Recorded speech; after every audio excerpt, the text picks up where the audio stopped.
De acordo com o Evangelho de Thomas, o reino de Deus simbolizaria um estado transformado de consciência. O indivíduo entraria no reino quando obtivesse o autoconhecimento de si mesmo.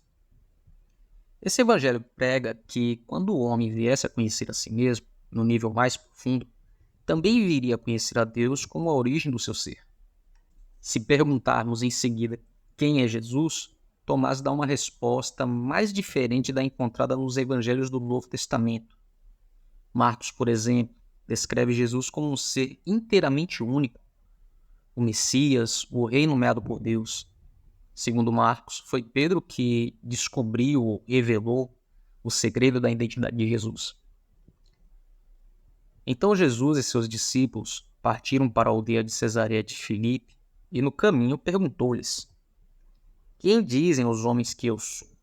E responderam: "João Batista, outros Elias, mas outros alguns dos profetas." Então lhes perguntou: "Mas vós, quem dizeis que eu sou?" Respondendo, Pedro lhe disse: "Tu és o Cristo."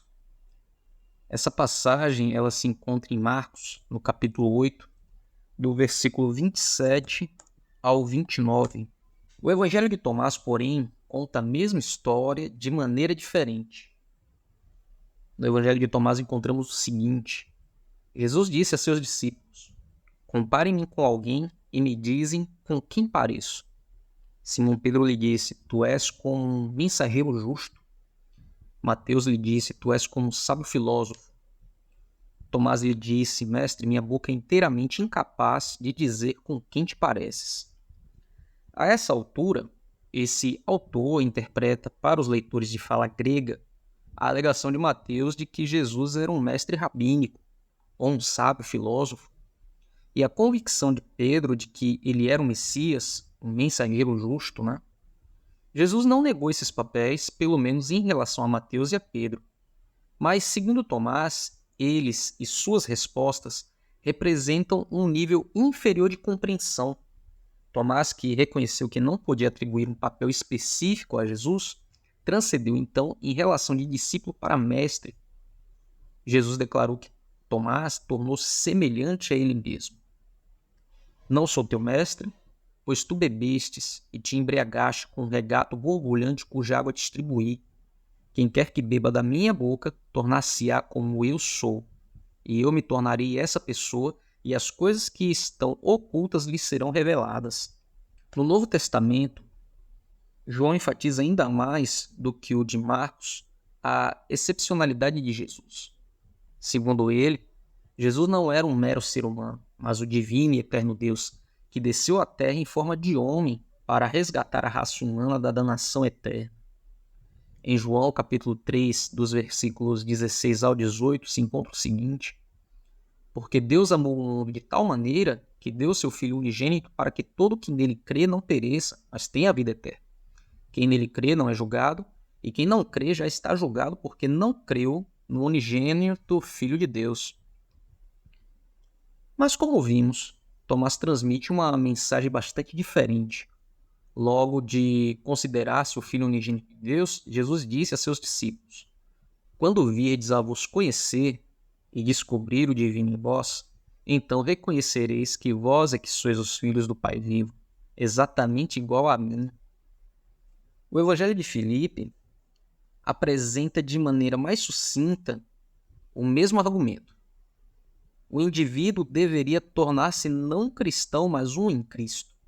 Isso, acredito, é o significado simbólico de atribuir-se o Evangelho de Tomás ao irmão gêmeo de Jesus. Na verdade, tu és o irmão gêmeo de Cristo, ou aquele a quem esse Evangelho ele é direcionado.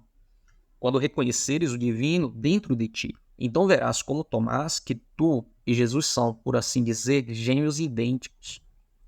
Aquele que busca tornar-se não cristão, mas um em Cristo, não se volta apenas para Jesus e mais tarde para sua igreja e seus líderes, como fazia a maioria dos crentes, como fonte de toda a verdade. Assim, enquanto o Jesus do Evangelho de João declarava: "Eu sou a porta, se alguém entrar por mim será salvo", o livro Teaching of Silvanus aponta uma direção diferente, quando ele diz: "Bate em ti mesmo como em uma porta, e caminha sobre ti mesmo como sobre uma estrada reta. Porque se caminhares por essa estrada, é possível que te percas o rumo. Abre por ti mesmo a porta para que possas saber o que é aquilo que abrires para ti, e assim se abrirá. Por que a maioria das primeiras igrejas cristãs rejeitou textos como os de Tomás e aceitou outros relatos, mesmo sendo possivelmente posteriores, como por exemplo os de Mateus, Lucas e João? Tomás apelava a pessoas empenhadas em transformação espiritual, mas não respondia às questões práticas de muitos convertidos potenciais que viviam nas ou próximo das comunidades judaicas espalhadas por todas as cidades da Palestina e das províncias imperiais. Convertidos potenciais faziam perguntas como as seguintes: querem que jejuemos? Querem que oremos? Devemos dar esmolas? Que dieta devemos observar? Em suma, os crentes devem ou não seguir os costumes judaicos tradicionais? Segundo o Evangelho de Tomás, quando os discípulos fizeram ao Jesus vivo essas indagações, ele se recusou a lhe dar orientação específica, dizendo apenas: não contais mentiras, nem façais o que odiais, pois todas as coisas são manifestas à vista do céu. Essa resposta enigmática deixa cada um entregue à sua consciência, pois quem mais sabe quando mentimos ou quando odiamos do que a nós mesmos? Ainda que essas respostas possam ser profundas, não oferecem diretrizes programáticas para a instrução de grupos e muito menos para a formação de uma instituição religiosa. Os evangelhos incluídos no Novo Testamento, em contraste ao de Tomás, fornecem essas diretrizes. Mateus e Lucas, por exemplo, afirmam que Jesus respondeu a cada uma dessas perguntas especificamente e com autoridade. Portanto, oreis assim: Pai nosso que estais no céu, quando jejuares, lava o rosto, ao dares esmola, que isso fique em secreto, e todos esses exemplos encontrados nos evangelhos do Novo Testamento, da Bíblia cristã.